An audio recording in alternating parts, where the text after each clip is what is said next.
Di dalam Islam, kata Tuhan itu mengacu kepada sesuatu yang disembah oleh manusia. Maka dalam Islam ada Tuhan yang benar, yaitu Allah Subhanahu wa Ta'ala, Tuhan yang tunggal, Tuhan yang esa. Dan ada juga Tuhan yang tidak benar disebut sebagai berhala.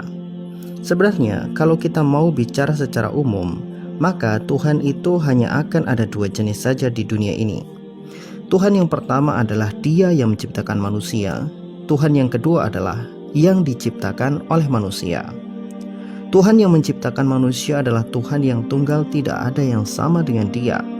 Pada prinsipnya, semua agama pasti memiliki ajaran untuk mengesahkan Tuhan dalam kitab suci mereka. Saya beberapa kali mempelajari kitab-kitab agama lain, dan saya menemukan sebenarnya mereka yang menyembah pada Tuhan yang lebih dari satu, mereka itu telah keluar dari ajaran kitab mereka sendiri. Karena pada dasarnya dalam kitab-kitab mereka disebutkan bahwa Tuhan itu esa. Dalam Hindu sendiri ada Brahman atau yang disebut sebagai Sang Hyang Widiwasa. Tuhan yang bergelar Brahman ini tidak bisa digambarkan, tidak bisa dibayangkan, tidak bisa diserupakan dengan apapun. Dia adalah satu yang wujud, yang tunggal dan tidak punya tandingan siapapun itu. Dalam Yahudi sendiri ada Yahweh. Meskipun Yahweh sendiri dalam Yahudi masih banyak yang diperdebatkan, apakah itu sebuah nama atau sebuah gelar, tetapi pendapat Yahudi paling kuat bahwa Yahweh adalah sebuah gelar. Gelar pada siapa? Gelar pada satu pemilik kekuatan maha dahsyat yang telah menciptakan segala sesuatu, dunia dan isinya, alam semesta beserta isinya termasuk manusia. Orang-orang Yahudi sangat sungkan menyebutkan Yahweh, sehingga mereka memakai panggilan lain seperti Adonai untuk menyebut nama dari Yahweh itu sendiri. Dalam Kristen pun sama, ada Tuhan yang digambarkan sebagai Tuhan yang tunggal, Tuhan yang mengutus Yesus ke dunia ini sebagai juru selamat. Banyak ayat-ayat di dalam Bible menegaskan bahwa Yesus itu utusan Tuhan bagi Bani Israel dan domba-domba tersesat dari Bani Israel. Tapi anehnya orang-orang Kristen kalau ditanya siapa nama asli Tuhan yang mengutus Yesus, mereka juga bingung, tidak bisa menjawab siapa, namanya siapa itu nggak tahu.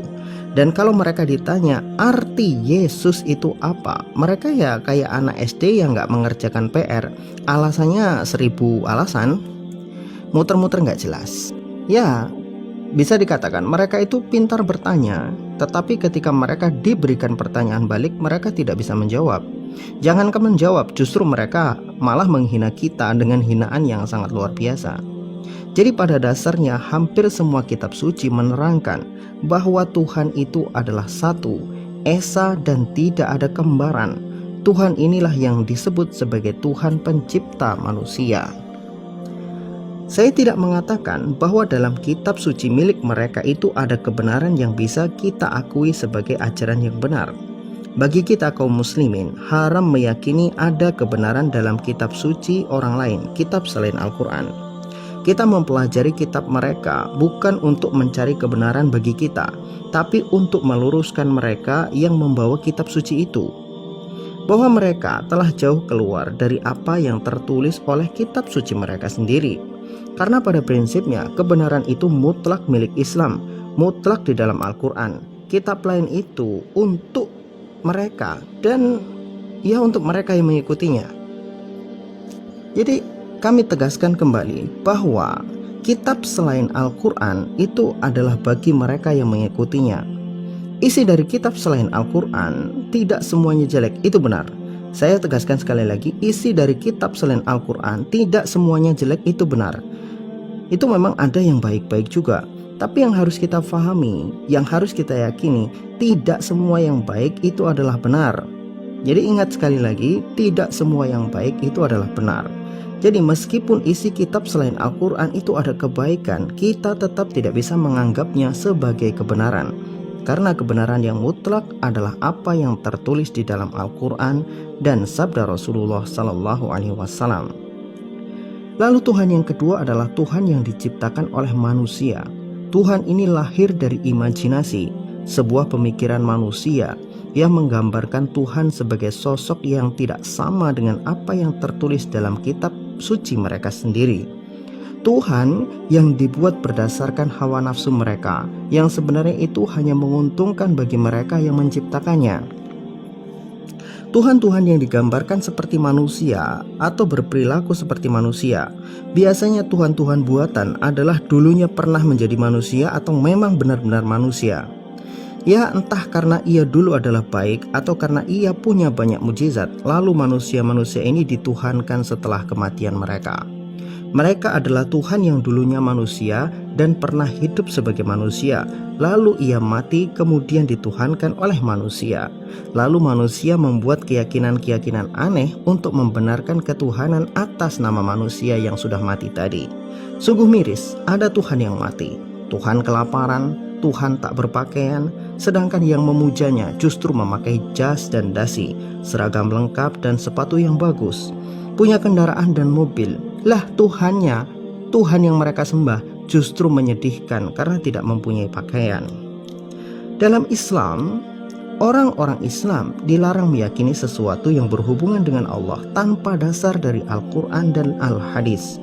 Karena di dalam Islam Allah itu jelas diterangkan dalam surat Dal-5 atau surat Delima. Ya, disebut sebagai surat Dal-5 karena dal yang mati di belakangnya ada 5, yaitu surat Al-Ikhlas. Qul huwallahu ahad, Allahus samad, lam yalid walam yulad walam yakul lahu kufuwan ahad.